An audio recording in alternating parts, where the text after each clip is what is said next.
Now from the University of Okoboji, it's Okoboji Broadcast with Jeff Thee. Welcome to Okoboji Broadcast, everybody. I'm Jeff Thee. It is Women of Action Thursday, and our guest today is Katy Burke, Dickinson County Director of Population and Public Health right here at Lakes Regional Healthcare. Katy, welcome. Thanks for joining me. Thanks for having me, Jess. Well. You know, you're kind of, with being a Women of Action interview, Katy, you know, you're one of the, there's not a lot of young people, because this is your home ground, isn't it, the Iowa Great Lakes? It is, yeah, born and raised in Spirit Lake. Yeah, and we're a unique area, so I think we do draw back our youth a little better than some small communities in Iowa, but take us through your trip, just here briefly, of growing up here in the Spirit Lake and school, and then what brought you back right here to the Iowa Great Lakes again. Yeah, so as you mentioned, I grew up in the area and just always really liked being close to the lakes and being out in nature and getting out to, Gull Point and kayaking and cross-country skiing in the winter and doing all those things and getting involved more in the community and being part of community theater when I was in school, and then part of a lot of different extracurriculars as I grew up. But then, I moved away and I was gone for about 10, 11 years. So I moved around quite a bit. So I started at Marquette in Milwaukee. So I graduated from the University of Iowa in Iowa City. And so I focused in international studies and global health. And so that took me a lot of different places, was able to study abroad in Scotland and then do an internship with the World Food Prize in Des Moines. So really focusing on being aware of world hunger and how you can make a difference, whether it's in politics or in science or in social services. And so really seeing that opened up my eyes a lot. And through that, I met a lot of people they had participants from 70 different countries, including Brazil. So when I went back to school, I focused in Portuguese. And then after graduation, I did a project connecting Iowans with Brazilians, talking about food and agriculture. So I moved down to Brazil and taught English for a while. And then I went out to Portland, Oregon, and then worked in international education consulting.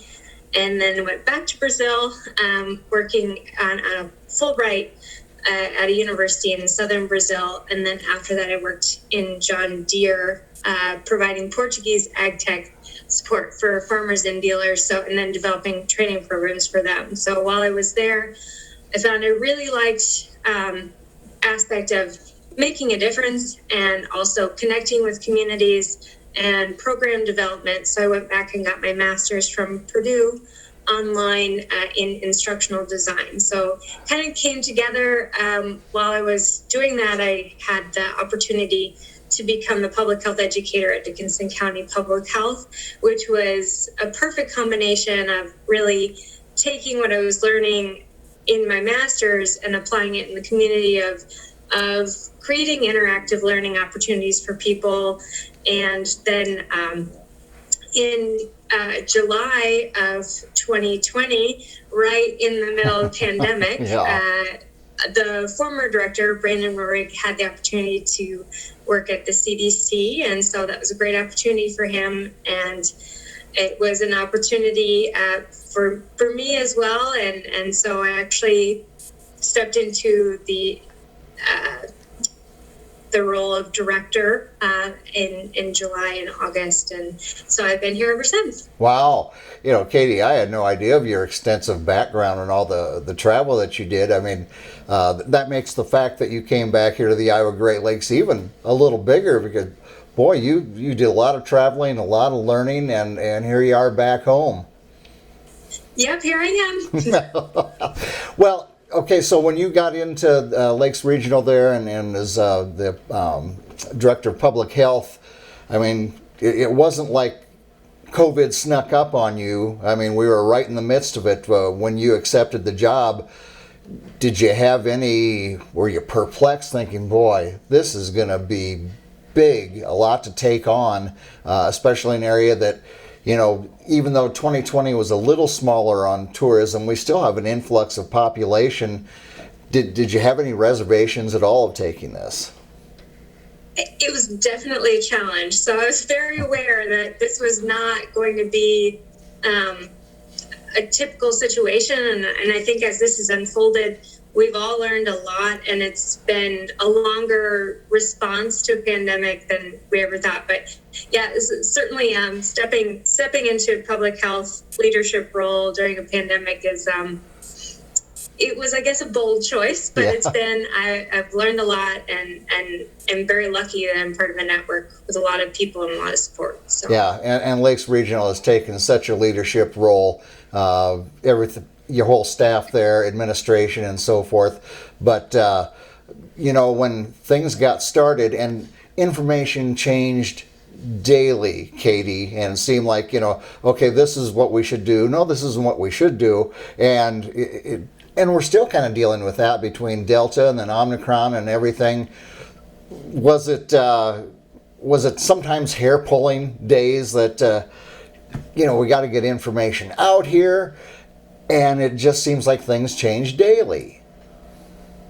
And I think that's something that there's been a level of grace, is that we work on the information that we have at that time, the guidance that we have at that time, with the caveat of it being that everything is subject to change as we learn more. There is a level of flexibility that we will adapt as we move forward. So, yes, you have to kind of roll with the punches each day, and sometimes there were surprises along the way, and that continues to happen. I think even as we're seeing the evolution of this week, for instance, the FDA approving boosters for 12 to 15, but then we have to wait for the next step for the CDC's ACIP group to approve it. So it's constantly changing who's eligible for the vaccine, what the age group is, what the vulnerabilities are, and we just keep going. So yeah, right. Wow. Now, what are they saying on booster shots? Because I remember one time they were saying, well, 6 months after. Have they changed that at all? So that may change. So tomorrow is the meeting for the CDC's ACIP, and that's so looking at Pfizer. FDA approved it for it to be 5 months instead of 6 months. Okay. So at this point, Johnson & Johnson is only a 2-month wait. Pfizer is looking like that'll be a 5-month wait, and Moderna at this point continues to be a 6-month wait. So there's a lot of numbers per usual, whether it's numbers in looking at boosters or ages or the quarantine guidance that has recently changed as well. It all keeps you on your toes. Yeah, I'm sure it does. And now with the people that have had both the shots or the J&J and then with the booster now with Omicron, am I hearing it right that the severity is much less and the chance of death is significantly less as well?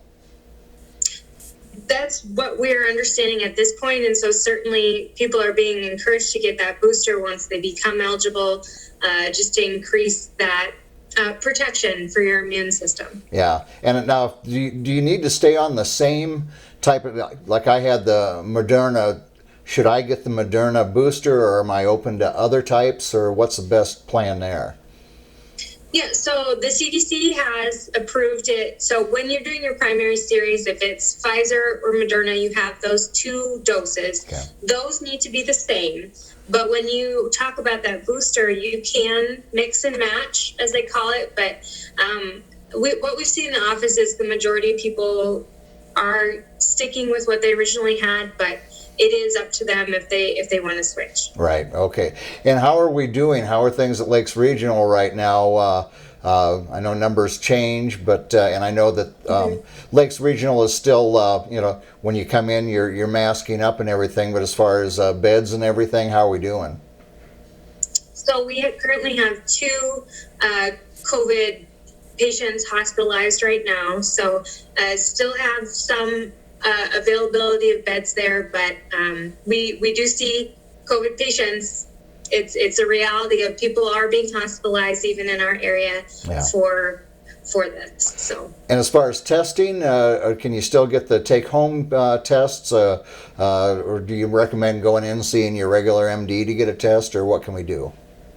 So we're definitely encouraging people to continue using those free COVID test kits. So you can pick those up at either door A or door L of the hospital, those east and west entrances, right at the COVID door screener desk. And so they come with all the instructions inside the kit. So make sure to follow those, activate your kit online. That's how you ensure that you get those test results to your email. So it comes in a secure portal. And then we started a courier service. So working with the Iowa Department of Public Health and CDS, they come Monday through Friday between 10:30 and 11:30 a.m. So you can drop off your activated and sealed kits at the blue bin in the ER registration area. So that may be a little bit faster to get those results. So once it's picked up, sent to the lab, the state hygienic lab in Iowa City, once they have confirmed that, you'll get a confirmation once it gets to the lab. Once it gets there, you'll have your results within 24 hours. And it's usually faster than that. Very good. And just an observation, but as this thing keeps changing and morphing, it seems like we're getting better at handling it, either on a at-home basis, healthcare basis, in the business school basis. You know, I think we're getting a little smarter, and as it keeps morphing. So, you know, just an observation, and you know, we can only hope that we keep getting smarter as this thing goes. That is a great goal, and I think that's what we're hoping for. So. All right, very good. Katy, I know you're busy, and but we certainly appreciate you coming back to the Iowa Great Lakes and taking on the role that you have, and doing such a great job keeping us informed. And thanks for being our Women of Action here on Okoboji Broadcast. Thank you. All right, Katy Burke again, Dickinson County Director of Population and Public Health, right there at Lakes Regional Healthcare. We thank her for joining us. We thank you, as always, for watching us right here on Okoboji Broadcast. Okoboji Broadcast from the studios at historic Arnold's Park Amusement Park is brought to you in part by the Scott Troutman State Farm Agency in Spirit Lake, Quest Wealth Management, a financial advisory practice of Ameriprise Financial Services, advisor Jan Spielman, AJ Spielman, and Erica Wachholz. Ducky's Marine and Motorsports Repair in Spirit Lake. Bank Midwest, dream big, plan wisely, live well. Lakes Regional Healthcare and Avera Partner. Ruthven Locker at the Lake, where carnivores are welcome on Hill Avenue in Spirit Lake. Beck Engineering in Spirit Lake. Be Radiant Laser Skin Studio in the Okoboji Plaza in Okoboji.